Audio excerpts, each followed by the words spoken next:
here we are. Welcome YouTube and JC Pick Their Brains one more time. This time I'm not overseas, I'm not in Rome, I'm not in Ukraine, I'm not in Colombia. I'm actually over here in Houston, Texas. And recently, maybe some of you already saw our live, little bit of a sneak peek of this session. And today I have the privilege to be with Mark and Karin over here in Houston. And I am delighted by the state-of-the-art facility, place, unique experience that you guys created here in Houston. And again, we're going to repeat a little bit. So why don't you tell the audience on YouTube your name, where you're from, and then I'll continue asking the questions. Okay, my name is Karin. I'm one of the owner of Café Poète, and I am from Paris, France, born and raised in Paris, and then living in Houston for 15 years now.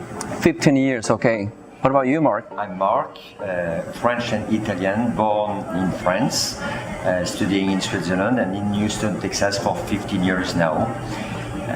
So a partner of Karin in that nice project that she designed and created and did everything.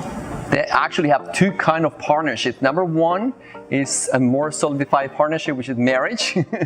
And then the second one is like, it looks like you're partners in several businesses, and especially this one, Café Poète, here in Houston, Texas, where I'm so happy that finally we're starting to get more unique, elegant places that are oriented to the experience, not only to serve a cup of coffee. Not only to serve a cup of coffee, everything is so detailed. So the purpose of our interview is to be curious about yourself, number one, but a lot of my audience relate to what we call, and a French word called entrepreneurship. Yes, that word comes from France in the 1700s.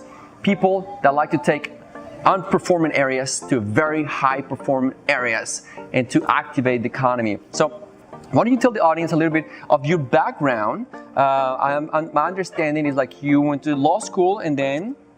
So yes, I went to law school, and because I didn't want to put my head in a cabinet, like we say, mean that always staying in an office and working on my papers the whole day. This is not my personality.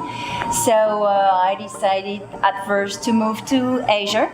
Where I made some research on my doctorate, actually. So I work on the technology transfer between China and France. Wow, so this is new again.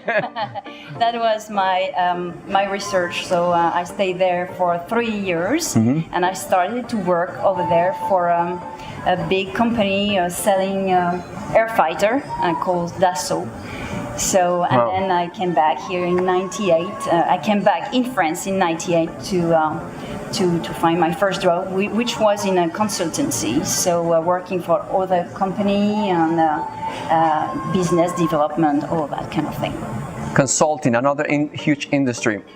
Mark, what about yourself? I know you got a beautiful story when you were 20 years of age. I don't know if you could please tell everybody behind the cameras and over here on YouTube a little bit that great story. So personally, I studied in Switzerland at the Polytechnical School of Lausanne, where I created my first company while being there to sell high fashion clothes to students. Being lucky to get a business model that has been liked by American shoemakers named Alden, and so after that I used to work with many other companies to sell that kind of product to key university in Europe. And then I sold this company to a Lebanese group and joined a consulting company named Andersen Consulting Group, and after that another one, the French one. And then I worked in the research and development in the plastic industry for bumpers, fuel tank system, and other plastic parts for the automotive industry. Then we moved with Karin in the US in 2013 now, yeah. And no, 2003. Yeah, 2005. Yeah. Wow, that was so fast. And yes, we stayed there for the same company a couple of years, and then we took over a small, medium-sized company here in Houston in 2008. That we turn around, make it grow, and okay. merging with other company, making the business. The business, yeah. Before we go back to you, you shared with me a very beautiful story about creating something while you were in school, like a business idea, like when you were 20 years of age. Yes, that's the company. That's the company. Okay. That I created when I was at the Polytechnical School of Lausanne. Right. Now, he also told me something really awesome, which was the best MBA is. The best MBA for me is the one that you're gonna make yourself. Okay, in other words, you have to find a goal, a project, find a way to achieve that, find the different paths to go to achieve the project, and to make sure that every time you are making a decision, you know exactly what is going to be the consequence of your decision on the other scenario that you are may face or not. Exactly. So your best MBA is to create your own company. And with all the respect, I got my MBA somewhere over here. I started also my MBA, and now tell us, you followed Mark to come to Houston, right? In 2005. Yes, in 2005, and in 2006 I had my beautiful son. Which is right here. So how old are you? 11. There you go. Yes. And I was so happy. That was a very, very, very nice time of my life. I really enjoyed everything. Did you stay as a mom like for a couple of years? Oh, or? Yes. Okay. Oh, yes. And I really enjoy that every step. And I think this is also part of being, for me, being a woman. I really enjoy the whole part of my life. So my career first. Yes. And then becoming a mom. And then going back to my own project and enjoying one more time. So I got a quick question for you, because now obviously having your son is that's when there's actually a book out there written by Stephen Covey, The 7 Habits of Highly Effective People, and he talks about different roles that we have in life, and the ultimate goal is to become interdependent, which means you care for others, and parents are forced to care for others. They will take their food out, and I say they because I'm not a parent yet, to give to the children. So how do you relate that application to now being business owner and having clients? Okay, so for me there is a instinctive or natural link between being a mom and being a business owner. I would say that because this is all about taking care of others. So you First, start to take care of your baby and yourself, of course, and you enjoy taking care of other people. And you see when you when you do something good, you have a very nice return, and so it's a give and give back. It's very nice. So it's all about people, and that's the story also of the cafe. Of the cafe. Very quickly, again, I will repeat this. The first time I walked here, I was with my sister, my business partner, and of course we do construction, as most of you know. We do real estate, and we were automatically fascinated and drawn into the state of the art of the facilities. But then the service and the way you feel here, and I know it comes from you guys. It comes from, hiring. It comes from a lot of process. So why don't you tell us a little bit about what was your vision at the beginning, and what is what it is right now from the time you guys had this conversation? Oh. For me, forever, I'm a book addict. So because it's we have a lot of books here. One more time, it's all about stories. It's all about people. It's all about being transported to somewhere. So that's books always follows me. I have the same kind of wall at our place. So it was about books because it's about stories, and that was the first idea. And here we are, books. They're here. You walked into this place. If you are in Houston, please do me a favor. Come here on Midtown. Come and experience, because you feel like you are transported automatically to France. They speak French to you, and you're like, oh, what? Excuse me? So that, to me, that's so unique. Not only the actual product, which is the coffee and the pastries and everything. Now, let's talk about the business side. We're also speaking English. Even if I never gonna lose my accent, everybody speaks English. We just say bonjour, welcome. Yeah, there's like, it's, the what you mentioned before, the storytelling, the transportation to another place. Now, let's talk about the meet and greet of the business. I cannot start a business because I don't have money.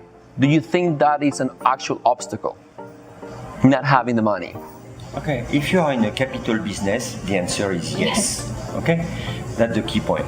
First point. If you are not in the capital business, you don't need money to create your own company.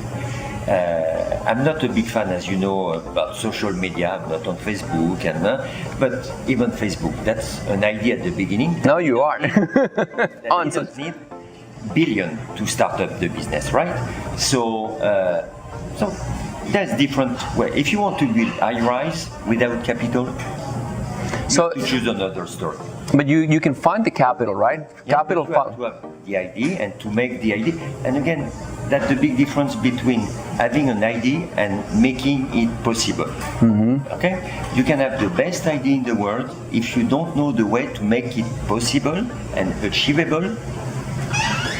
Now, tell me from the vision to the actual, going. You guys built a dwelling, which is more complex because most people want to only concentrate on the business, the actual business, the marketing, the hiring, the finance, the distribution, all of these things. You also had to build this place. How was the process? First of all, we bought the land. So we were always looking for a corner lot. We love corner lot. Every time we buy something, it's always a corner lot. So, and then we just thought about, it could be a very nice place to do something like that. And it just popped up. Because we realized that we love the street because it was already, there was something like a European kind of vibe in that street. So I was... Yeah, that corner right here, that corner on Woodbury. And I was thinking that maybe we can do something even more European and Parisian oriented. And that was also the idea. So it's not because I wanted to do that. The idea was an abstract idea. No, it was because of the place here. So we realized that maybe it could be a good fit here. Okay. Quick question now. I'm positive a lot of you are wondering, from the moment you got inspired, did you actually go and did you write a business plan, or it was more about let's get it done? Okay. We did a business plan for ourselves, but once you got the project, I invite you to read some article that has been made by a friend of us that is in the cooperative research. Blue Knob in France. We're gonna find out and link it over here. And he has written something very nice about why you don't have to have a business plan. Listen to this. Okay, so because in a business plan, what you do generally is that you are looking at some detail in the accounting. Okay, what's going to be my market share? And you're going to say, okay, I'm going to have 5%. But you know what? If you've got 7%, that's roughly 60% more. Yes. And 60% that change everything. So you have to know exactly where you want to go, and again to be able to make that happen. Anytime to make a decision that proves that you make the good decision and not the wrong decision.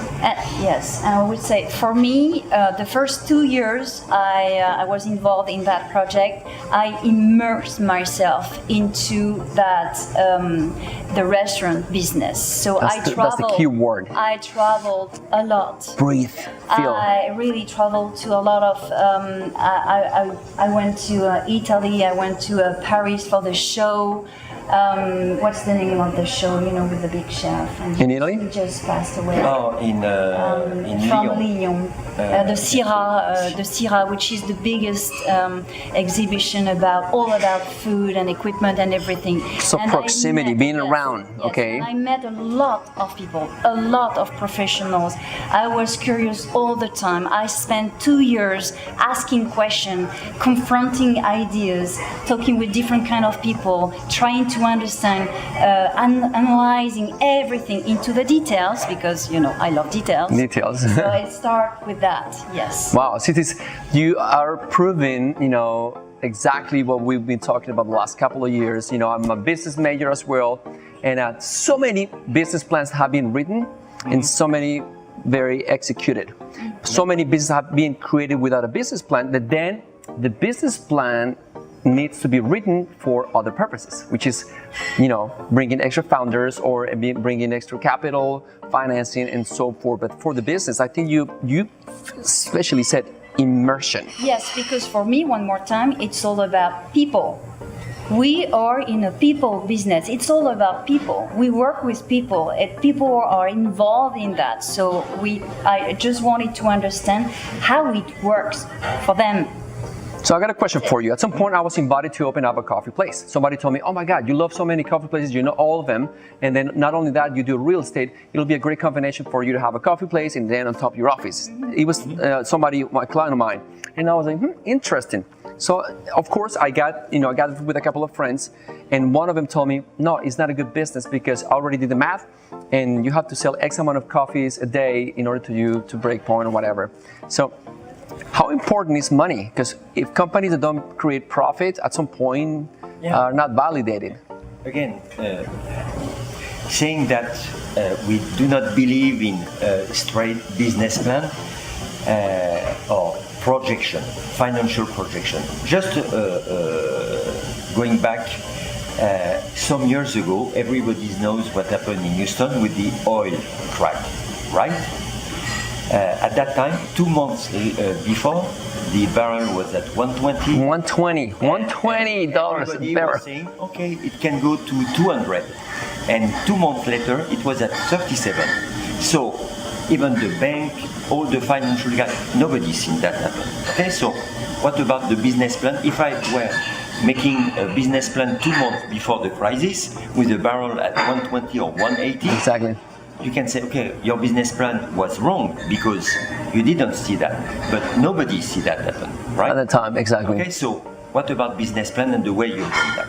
The key point is that you have to know what is the business trend, how your competition is working, what is key for you to have, and then you are making your own math. Personally, we are a big fan of the break-even point. Okay? Thank you. So break-even point. Can I cry? Thank you. It's, let's say, kind of a farmer style of managing companies. Mm-hmm. Okay? You know what you've got in pocket, you know what you can do, and you know when you're going to begin earning or losing money. And whatever you are small percentage above or below the break-even, you can lose or win a lot of money.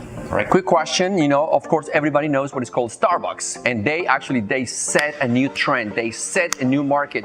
I remember in Colombia, never telling my friends, let's go to a coffee place for us to study or work and enjoy. It was not around. It was like you will have coffee with your family, and you will have the coffee, and that was it. In Italy, the coffee bars, mm-hmm. Cappuccino, espresso, ciao ciao, ci vediamo pronto, right? So from that perspective, how do you see scaling? People that own their business is so curated. This is my favorite so far, just to let you know, from what I've seen. How do you think you can scale this business without you being everywhere? Because you have everything, but at some point, your energy is present here. How do you achieve the same level of service if you are planning to scale, if you are actually planning to scale this business to open more? Okay, so the answer is yes. One thing, we are not from the coffee business or restaurant business. We used to be consultant helping other companies to make profitable business. Okay, so for instance, in our businesses in Café Poète, we get some outside consultant to have a look at what we done, to have that mirroring part of the answer, and to have a contradiction to what we believe ourselves. Okay, wow, that's a good point. Yeah, we're always we have to trust ourselves, but we have to trust also what the environment says. So that's the first point. Second point is that we hire a chef a year before starting up the project. Wow. So to get ready on everything. Okay? That's the second point. Third point, to be able to scale it up, that means that the next step is going to be to manage people that are managing other people in that business. That's where our I am next- right now. So, That's where I am to right go now. that stage, we have to be sure that we're going to make our company grow and to make our And I have to be employee honest with you, growing with us. it's one of the most difficult things is just to, Peter Drucker, a very great theorist in management in the United States, said that three things happen naturally between human beings, which is confusion, friction, and underperformance.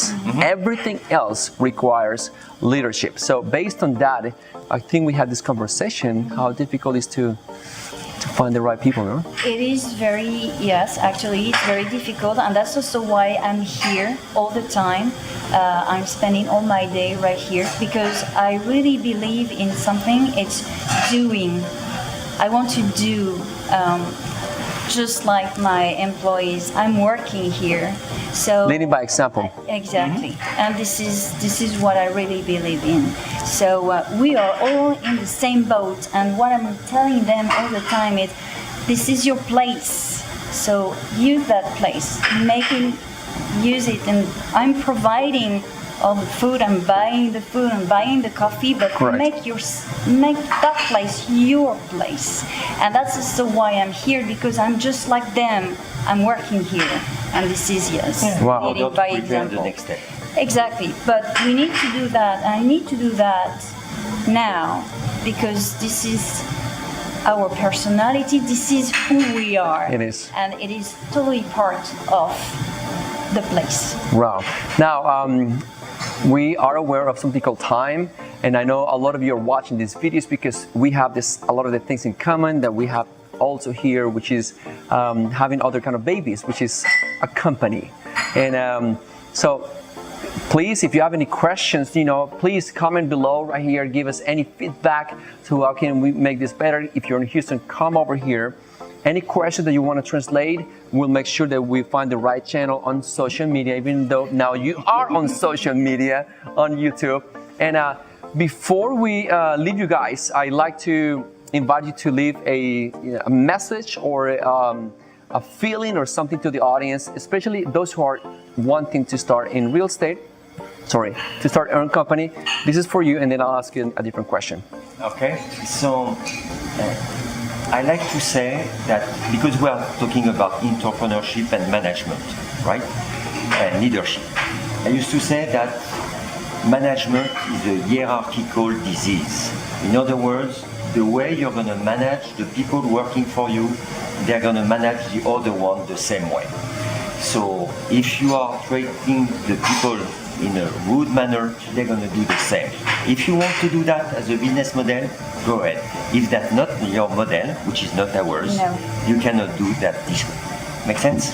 So wow, I want to watch this again myself. I'm taking so many from you guys, so thank you.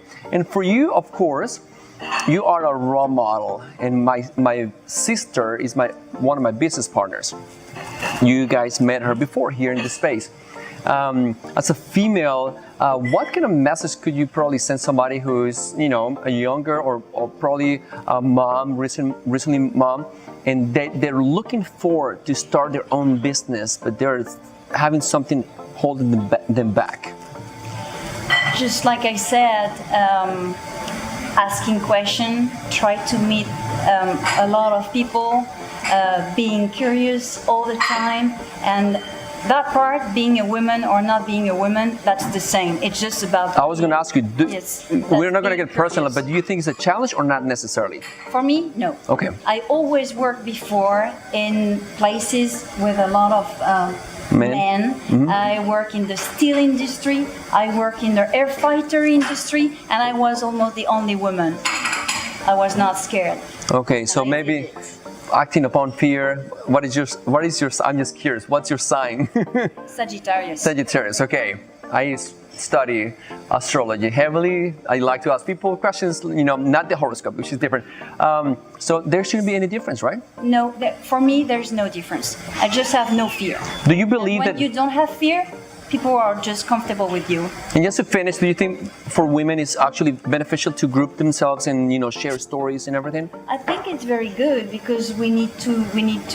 It's all about stories one more time, and the stories of someone can help someone else. It's all about community. I strongly believe in a women community, and I think we can support each other, and I really love that. I enjoy that a lot. Well, thank you so much for giving me the opportunity to pick your brains. Secondly, as you were able to see at the beginning at the end, the state-of-the-art facilities. If you're in Houston, do me a favor, come to this place. You will not regret. It's amazing. Come to this place, and We will take care of you. Great care of you. everything. Just thank you so much for giving me your time, and thank you so much. Thank And you. guys, if you believe that this message has any kind of power and value to you, do me a favor. Make a comment, write any questions for us. I will make sure that I will email them back to them or to you for you to connect on social media, and I will make sure that I continue to bring to you more stories of people that are changing people's lives. Thank you so much, and I'll come back soon.